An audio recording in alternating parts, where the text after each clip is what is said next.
Boa noite, tudo bem com vocês? Tudo certo? Esse friozinho? Podia, né, trocar um café. Vai ter café depois, Ivo? Opa, muito bem.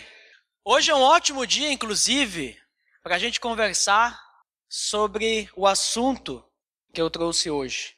Simplesmente pelo fato que está um frio, né? A gente poderia estar em casa, a gente poderia ter muitos motivos para não vir aqui hoje. E a gente vai conversar sobre algo relacionado a isso, que nos motivou a vir aqui hoje.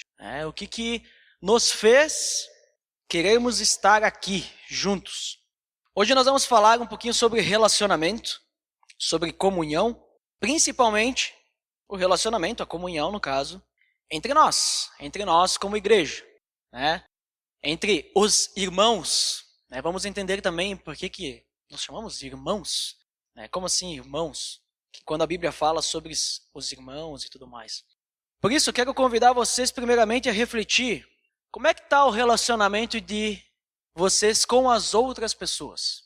Como é que vocês têm se relacionado com as outras pessoas?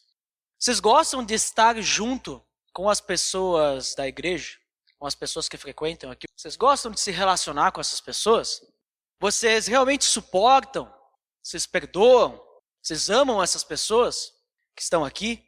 Mesmo que ninguém seja perfeito, e muitas vezes as pessoas não são tão legais com a gente, né? Porque a gente não é perfeito, a gente às vezes erra, e as pessoas que estão ao nosso redor também. Mas mesmo assim, mesmo com todos esses erros, mesmo que a gente acabe tendo alguns deslizes, mesmo assim você gosta de estar junto com essas pessoas? É isso que a gente vai conversar hoje, sobre a importância do nosso relacionamento, a importância da comunhão. Por isso que eu disse, hoje, esse frio que está, sair de casa para vir aqui e estarmos juntos, tem que ser importante nós estarmos juntos. E mais que isso, a comunhão verdadeira dos cristãos, ela tem que nos trazer alegria. Antes disso, vamos orar então, para que Deus possa nos mostrar sobre isso, o que Ele quer falar sobre comunhão para nós hoje. Senhor Deus, em nome do Teu Filho Jesus, eu te agradeço, porque nós temos um lugar para nos reunir como igreja nessa noite fria. E te agradeço também, porque o Senhor nos deu forças para sairmos da nossa casa, para estarmos aqui reunidos hoje como igreja. Nos ajude a entender, Deus, o que a Tua palavra quer trazer ao nosso coração hoje, e que a gente possa aplicar essa verdade em nossas vidas. Em nome de Jesus que eu oro. Amém. Vamos abrir em Salmos 133. Salmos capítulo 133. Nós vamos ler todo esse salmo hoje, que é bem longo. Só tem 3 versículos. Salmos 133, versículo 1, diz o seguinte: Como é bom e agradável quando os irmãos convivem em união. É como óleo precioso derramado sobre a cabeça, que desce pela barba, a barba de Arão, até a gola das suas vestes. É como o orvalho do Hermon quando desce sobre os montes de Sião. Ali o Senhor concede a bênção da vida para sempre. Esse é um salmo de Davi. Ele compõe um trecho dos salmos chamado de Grande Halel, ou Grande Halel, que ele vai lá do Salmo 120 até o Salmo 136. Depois tem uma outra parte ali que se divide os salmos. E o interessante desses salmos é que a maioria deles, ele tem 17 salmos ali, então 15 deles, eles são chamados cânticos de peregrinação. Se vocês olharem a Bíblia de vocês vão ver que está escrito cântico de peregrinação de Salomão, cântico de peregrinação e assim vai. Todos eles têm um pequeno título, né? Se alguém está usando a Bíblia NVI. Se estiver usando a Almeida, ele vai falar cântico de... Agora não estou lembrando a palavra, mas é a mesma coisa que peregrinação, certo? E esses cânticos de peregrinação eram cânticos que os judeus eles cantavam quando eles subiam a Jerusalém. Eles subiam a Jerusalém em 3 ocasiões especiais. No Pentecostes, na Páscoa e na festa das tendas, dos tabernáculos. Né? Então eles tinham essas 3 festas anuais que eles iam até Jerusalém. E quando eles iam até Jerusalém, eles iam cantando essas músicas, esses salmos. né? Então esse Salmo 133, nós vemos no primeiro versículo que ele inicia com um louvor à união. Como é bom e agradável quando os irmãos convivem em união, convivem andando no mesmo caminho, convivem juntos, convivem numa mutualidade. E o versículo 2 e 3, ele vai demonstrar então imagens dessa união. Ele vai falar sobre o óleo sobre a cabeça de Arão, né? Arão era o sumo sacerdote de Israel, na época de Moisés, e vai falar também sobre o orvalho que desce dos montes de Sião, o orvalho do Hermon, né, que ele fala ali. A unidade, então, dos irmãos aqui, a gente percebe que ela é retratada como algo tão precioso como o óleo que unge a cabeça do sacerdote, o óleo da consagração sacerdotal. Então, essa unidade é tão preciosa como isso e é tão renovadora quanto o orvalho matutino que desce das montanhas. Esse orvalho do Hermon, do Monte Sião, é tipo o que a gente tem aqui a geada, né? Só que lá não era a geada. Eu sei que o pessoal hoje acordou cedo para ir atrás de geada e não encontraram nada. Tinha que ter ido ontem. Mas imagine um local deserto, com seca, e no alto do monte cai aquele orvalho e aquela água do orvalho vai descendo e dando vida ao deserto. É isso que simboliza esse orvalho do Hermon, que quando desce dos montes de Sião, ele vai dando vida. Ele é renovador, ele renova a vida naquela região. Então, a união nacional de Israel, ela pode ser superficial. Eles vivem num mesmo país, eram um mesmo povo, mas só que o alicerce deles tinha que ser na união espiritual. Ou seja, a ênfase aqui é que eles estavam indo para o mesmo local em unidade. Eles estavam indo adorar o seu Deus. Eles estavam indo para louvar a Deus. Eles estavam indo para uma festa, uma das 3 festas, que era em honra ao Senhor.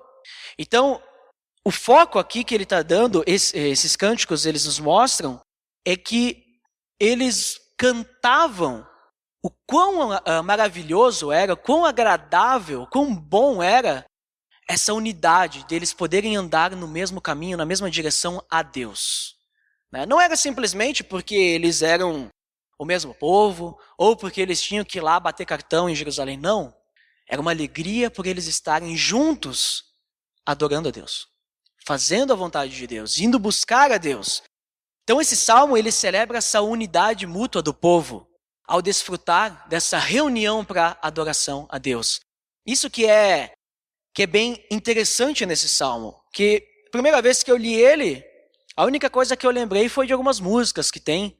Tem 2 músicas que hoje a gente tem que falam sobre esse trecho da Bíblia. Mas quando a gente relê e começa a pensar o que eles estavam realmente adorando naquele momento, por que eles cantavam, por que era agradável, e a comparação que eles fazem, a gente percebe que viver em comunidade, viver em união, ter uma comunhão com os seus irmãos, é tão reconfortante quanto ser ungido pelo óleo da consagração e tão refrescante quanto o orvalho que desce dos montes para dar vida no deserto. E a descrição que a gente tem aqui sobre a questão da unidade, que ela é boa e agradável, ela lembra que muitas vezes hoje a gente experimenta no lugar de uma união agradável e boa, a gente experimenta discórdia, a gente experimenta contenda, a gente experimenta desunião. A gente experimenta muitas vezes na nossa vida coisas opostas a isso. E a gente percebe que isso não é bom e agradável para nós, a gente viver dessa forma. E isso é muito verdadeiro também quando a gente fala de igreja, de família. Muitas vezes a gente está vivendo afastado uns dos outros, a gente não quer estar junto, porque a gente tem alguma coisa contra uns com os outros. Mas nós temos alegria quando a gente vive em comunhão verdadeira. E como que a gente pode então ter essa união? Como que a gente pode viver dessa forma? Como que a gente pode ter um relacionamento entre nós, livres do mal, em que esse relacionamento realmente nos alegra e nada pode impedir esse relacionamento de crescer e florescer? Vamos ler então 1 João, vamos ver o que João tem a nos falar. 1 João capítulo 1, esse nós também vamos ler todo. 1 João capítulo 1, versículos 1 até o 10. O que era desde o princípio, o que ouvimos, o que vimos com os nossos olhos, o que contemplamos e as nossas mãos apalparam. Isto proclamamos a respeito da palavra da vida. A vida se manifestou, nós a vimos e dela testemunhamos. E proclamamos a vocês a vida eterna, que estava com o Pai e nos foi manifestada. Nós lhes proclamamos o que vimos e ouvimos, para que vocês também tenham comunhão conosco. Nossa comunhão é com o Pai e com o seu Filho Jesus Cristo. Escrevemos estas coisas para que a nossa alegria seja completa. Esta é a mensagem que dele ouvimos e transmitimos a vocês. Deus é luz. Nele não há treva alguma. Se afirmarmos que temos comunhão com ele, mas andamos nas trevas, mentimos e não praticamos a verdade. Se, porém, andarmos na luz, como ele está na luz, temos comunhão uns com os outros, e o sangue de Jesus, seu Filho, nos purifica de todo o pecado. Se afirmarmos que estamos sem pecado, enganamos a nós mesmos, e a verdade não está em nós.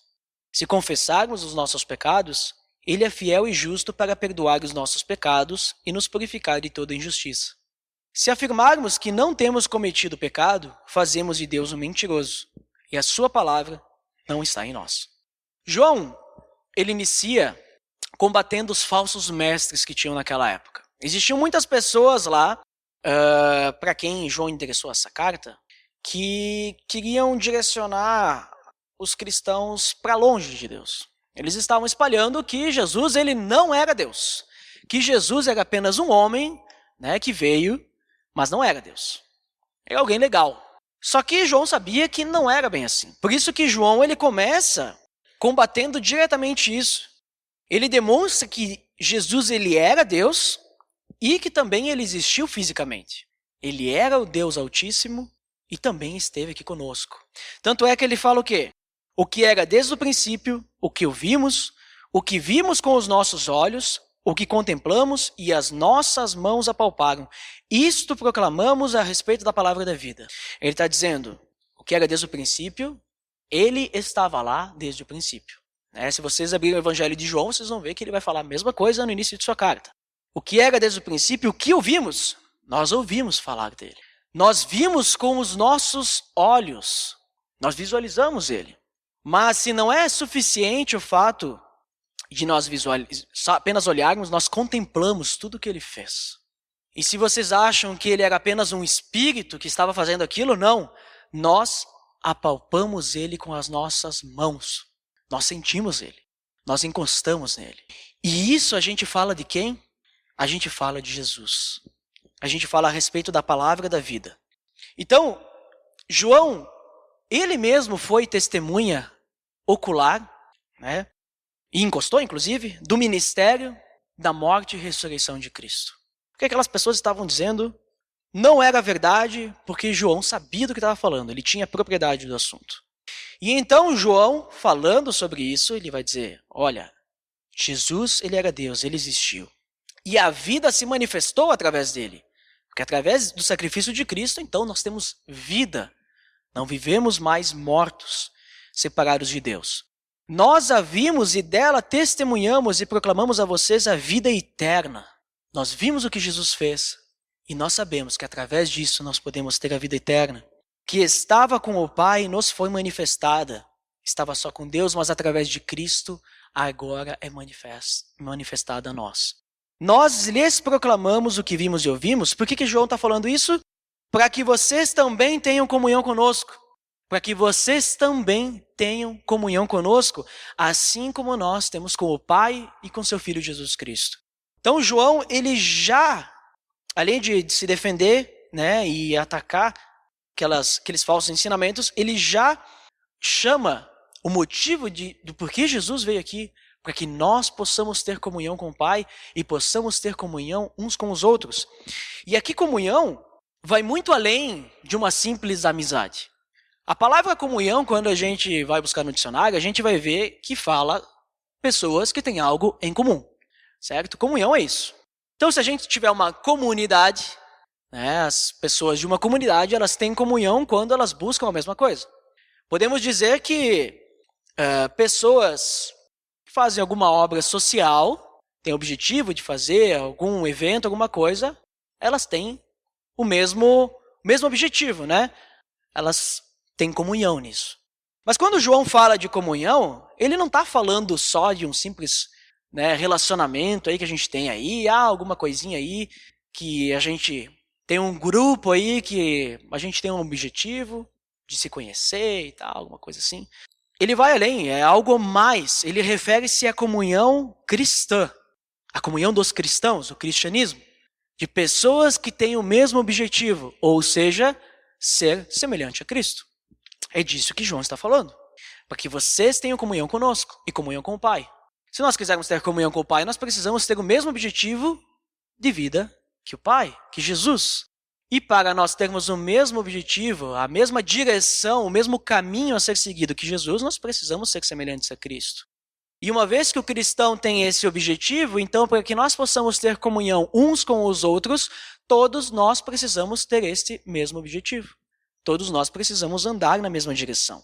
Então a comunhão, quando João fala e quando a Bíblia fala, e que é bom e agradável que os irmãos vivam em união, em comunhão, está falando de ter Cristo em nossas vidas. Está falando de fazer parte da família de Deus. Sermos irmãos.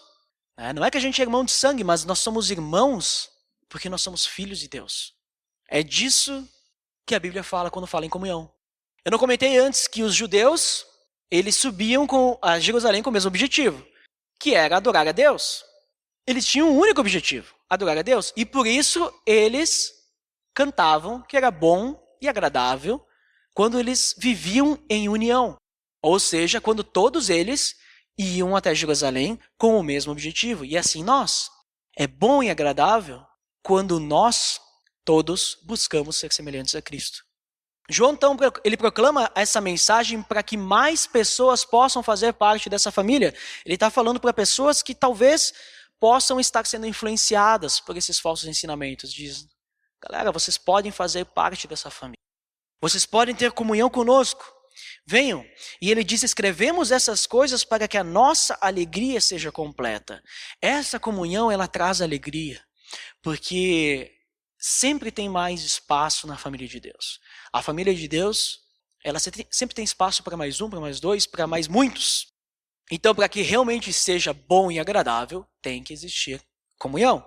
Não um simples relacionamento que a gente vem aqui, a gente se conhece, a gente sabe onde um e o outro trabalha, a gente conversa sobre alguns problemas e tal, mas se não tiver o mesmo objetivo, se nós não estivermos na mesma direção, se nós não quisermos que o outro cresça e que eu cresça também e o outro me ajude a crescer, se nós não estivermos dispostos a isso, é um simples relacionamento. Nós não temos comunhão, porque nós não temos o mesmo objetivo. Então nós temos que fazer parte dessa família. E não apenas participar sem algum compromisso. Nós temos que fazer parte. A família de Deus, ela tem que ser a nossa família de uma forma que realmente a gente se importa uns com os outros. Mas ele continua. Então, como ele faz esse chamado, né? Olha, eu gostaria que vocês fizessem parte dessa comunhão. Jesus, ele nos salvou. Então, nossa alegria estará completa quando todos vocês fizerem parte. Como que nós sabemos se fazemos parte disso ou não? Como que nós podemos fazer parte? Esta é a mensagem a partir do versículo 5. Esta é a mensagem que dele ouvimos e transmitimos a vocês. De quem? De Jesus. Deus é luz. Nele não há treva alguma. Se afirmarmos que temos comunhão com ele, mas andamos nas trevas, mentimos e não praticamos a verdade. Se, porém, andarmos na luz, como ele está na luz, temos comunhão uns com os outros, e o sangue de Jesus, seu Filho, nos purifica de todo pecado. Primeiramente, não há comunhão entre Deus e o pecado. Como a gente viu, comunhão é a gente andar no mesmo caminho, seguir a mesma direção, e Deus não se relaciona com o pecado. Então, não tem como existir comunhão entre Deus e o pecado. Para que a gente possa ter comunhão com Deus e com a família de Deus, nós precisamos, então, nos despir do velho homem, deixar aquela nossa vida de pecado para trás. Nós precisamos deixar o próprio pecado para trás. E não ter uma vida nas trevas. O cristão verdadeiro, ele tem o hábito de andar na luz. Ele tem o hábito de viver em santidade, viver a verdade. E o que João fala aqui é que, se nós afirmarmos que temos comunhão com ele, mas andamos nas trevas, nós mentimos e não praticamos a verdade. Nós não podemos estar dos dois lados da balança. Não podemos estar andando em dois caminhos separados. Nós só podemos andar em um caminho, nós precisamos escolher. Se a gente estiver no caminho de Cristo, deixando o pecado de lado, então nós temos comunhão uns com os outros. É isso que ele fala. Se, porém, andarmos na luz, como ele está na luz, temos comunhão uns com os outros. E o sangue de Jesus, seu Filho, nos purifica de todo o pecado. Por isso que às vezes a gente tem dificuldade de se relacionar uns com os outros. Por isso que às vezes é um pouquinho difícil, né? A gente sempre diz, é complicado lidar com pessoas. Com pessoas realmente é complicado, mas com filhos de Deus não pode ser complicado, né? Pessoas que não são filhos de Deus, elas vão estar andando conforme o seu caminho, né? O que o seu coração mandar. Mas filhos de Deus vão andar conforme o caminho de Cristo. Então não pode ser complicado, né? Às vezes é difícil a gente se relacionar porque muitas vezes o pecado está cegando a gente. Por isso que eu percebo assim, quando a gente vê discórdia, a gente vê ciúmes, a gente vê ira, a gente vê inveja, a gente vê egoísmo. Essas coisas a Bíblia fala que são obras da carne. Elas não procedem do Espírito Santo. Não são o fruto do Espírito. O fruto do Espírito é o quê? É quando o cristão ele anda na luz, ele vai ter amor ao próximo, ele vai ter paciência com as dificuldades das outras pessoas, ele vai ser amável com as pessoas, ele vai ser manso ao falar, vai ter domínio próprio nas situações que acontecerem em sua vida. É isso que é o fruto do Espírito Santo. É isso que um cristão verdadeiro tem. Um cristão genuíno que vive na luz, no caminho da luz, ele encontra até mesmo alegria nos momentos de adversidade. Porque ele confia em Deus. E ele espera a vontade de Deus. Então, o que muitas vezes a gente vive nos nossos relacionamentos, se não está relacionado com os atributos do fruto do Espírito, a gente não está tendo comunhão. Se tem ira no meio, se tem inveja, se a gente fica preocupado com o que fulano falou de mim e não sei o que, e não vai conversar com a pessoa, e a gente começa a espalhar por aí, ou a gente viu tal pessoa fazendo alguma coisa e a gente fica falando com os outros, em vez de ir lá, por amor àquela pessoa e falar para ela, olha, eu vi tu fazendo aquilo, tu está errado. Se a gente vive dessa forma de que a gente fica criando discórdia, fica com ciúmes uns dos outros, isso não é comunhão, é um relacionamento, né? Porque a gente não está andando no mesmo caminho. Então a gente tem dois caminhos. Nós podemos escolher viver uma vida em comunhão verdadeira, onde Cristo ele brilha em nossas vidas, ele é a luz, ele brilha através dos nossos relacionamentos, ou nós podemos ter apenas um relacionamento falso, que a única coisa que importa para nós e que nos une aqui é o fato que a gente tem um compromisso todo final de semana e a gente vai lá, escuta alguma coisa que pode nos agradar, ou às vezes não nos agrada, daí a gente vai ficar reclamando o resto da semana porque aquilo que a gente escutou a gente não gostou, né? E esperando sempre receber alguma coisa dos outros, né? A gente pode escolher esses dois caminhos. O cristão genuíno, ele tem como objetivo servir, sem esperar nada em troca. O cristão genuíno, ele serve os seus irmãos e ele busca aprender a palavra sempre pensando no outro, pensando em adorar a Deus, pensando em ajudar o seu irmão a crescer em maturidade, para que ele possa também ser semelhante a Cristo. O cristão genuíno, ele pensa assim. Ele pensa no amor, ele pensa na mansidão, ele tem isso em sua vida, o domínio próprio. Então é isso que a gente precisa começar a analisar quando a gente vê. Será que estamos andando nas trevas ou nós estamos andando na luz? Porque a partir disso, a gente já vai conseguir definir se a gente tem comunhão uns com os outros. Ou a gente pode até perceber como nós temos nos relacionado. Aquela pergunta que eu fiz inicialmente, né? Você gosta de estar com as pessoas da igreja? Mesmo que as pessoas da igreja, às vezes, não são tão agradáveis contigo? Porque se a gente não gosta, está faltando amor, está faltando comunhão, está faltando antes mesmo relacionamento com Deus. Mas a gente não precisa se preocupar, porque João, sabendo que talvez algumas pessoas como eu, como nós, talvez você também, iriam ler isso e iam pensar, bah, mas eu tenho vivido uma vida de pecado? Ou eu tenho alguns pecados que eu cometo ainda? O que eu vou fazer? Será que eu preciso ser perfeito? Sabendo disso, ele escreve os últimos versículos desse capítulo. Se afirmarmos que estamos sem pecado, enganamos a nós mesmos e a verdade não está em nós. Se a gente acha que a gente vai viver livre do pecado, a gente está muito enganado. A gente não vai viver livre do pecado. Existe uma diferença entre andar na luz e andar nas trevas. Andar na luz e cometer algum pecado e andar nas trevas e viver no pecado. É diferente. Porque andar na luz pode ser que a gente realmente tropique em algumas pedras, né? Qual que era o objetivo daquele povo judeu quando subia a Jerusalém? Adorar a Deus. E eles cantavam aqueles cânticos de alegria, mas pode ser que lá pelo meio da viagem alguém começasse, vamos fazer uma pausa. Aí o outro dizia, não, nós já estamos quase chegando. E aí o cara ficava, né, inquieto e tal. Daqui a pouco já começava a nascer o pecado ali dentro.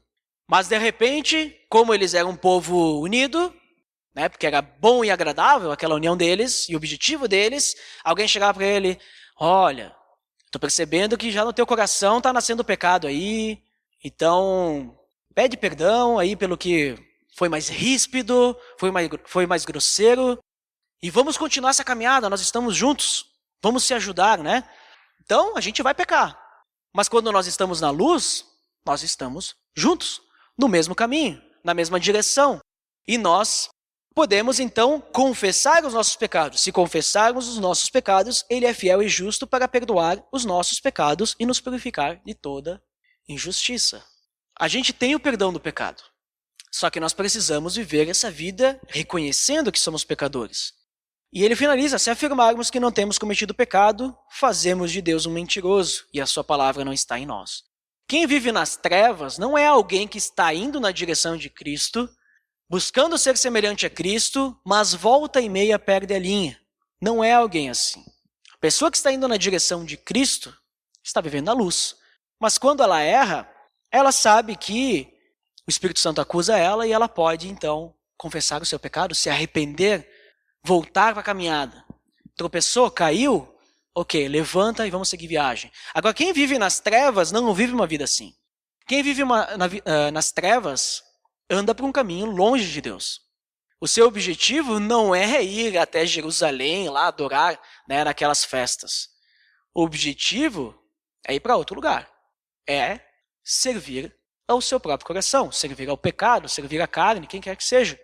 O objetivo de quem vive nas trevas é seguir um caminho longe de ser semelhante a Cristo. E muitas vezes quer levar outras pessoas junto, né?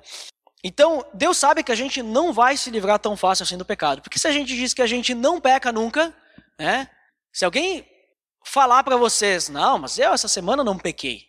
Pode mostrar aqui, ó, se a gente afirma que não temos cometido pecado, nós fazemos de Deus um mentiroso. Porque Deus diz que a gente vai pecar. E se a gente faz de Deus mentiroso, a palavra de Deus não está em nós. Porque nós somos mentirosos também. Então, uma vida em comunhão com Deus, ela é acompanhada de arrependimento e confissão de pecados. Essa é a vida do verdadeiro cristão, do cristão genuíno que vive em comunhão com os seus irmãos, que se alegra nessa comunhão. O foco do cristão não pode ser o pecado, tem que ser sempre buscar ser semelhante a Cristo. Só que quando houver algum deslize, Jesus ele é fiel e justo para nos purificar. E nós estando em comunhão uns com os outros, nós temos esse apoio, esse amparo.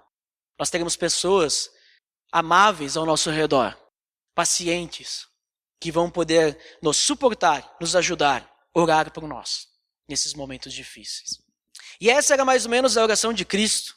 Cristo ele queria que a gente tivesse comunhão uns com os outros.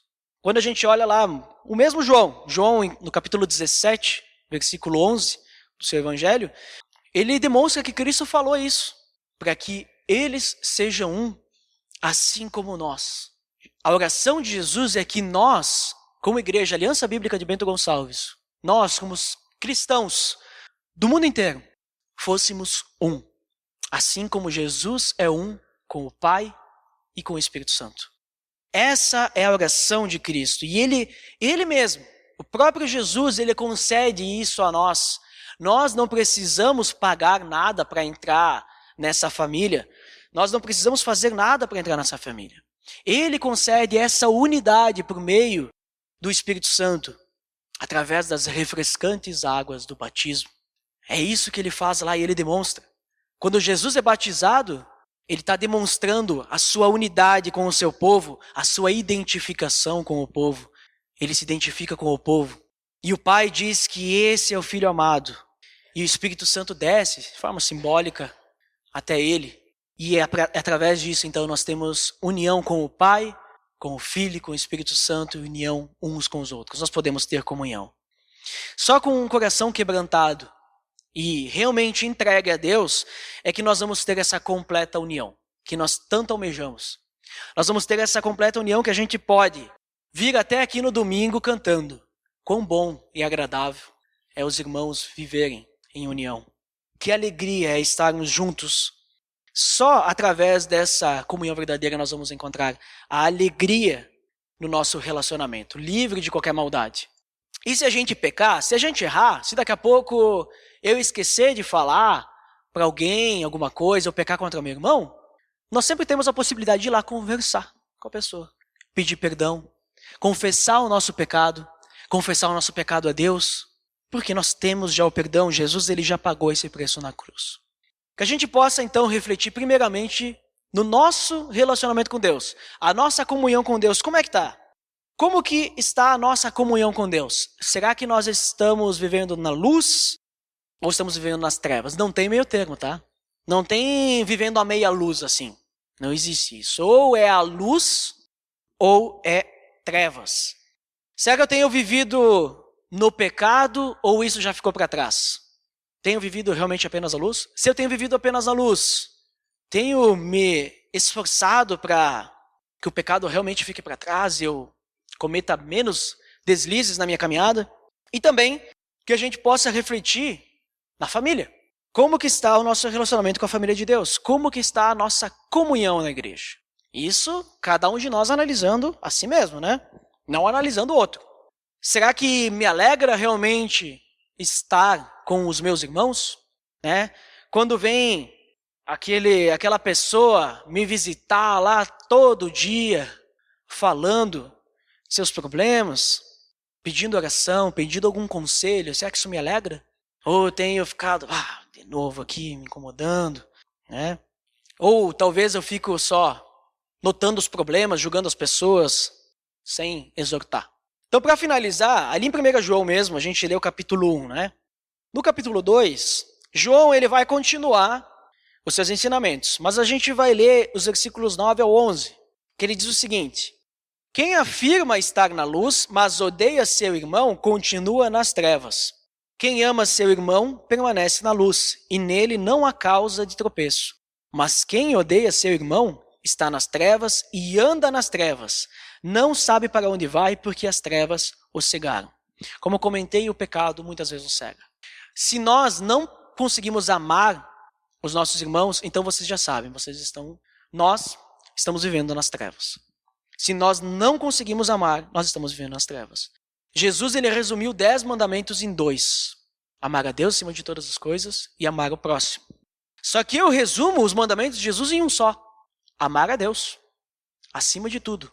Só que para que a gente possa amar a Deus, a gente precisa amar o próximo. Porque se o amor de Deus está no nosso coração e Deus ama a todos nós, então nós também temos que amar a todos. Nós precisamos amar. E é isso que fala aqui. Se a gente não ama ao nosso irmão, que está aqui do nosso lado, se relacionando conosco, como é que a gente pode dizer que ama a Deus?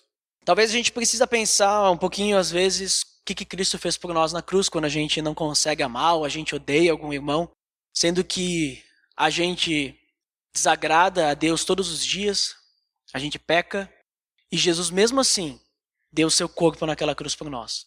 Mesmo assim, Deus entregou seu filho por nós.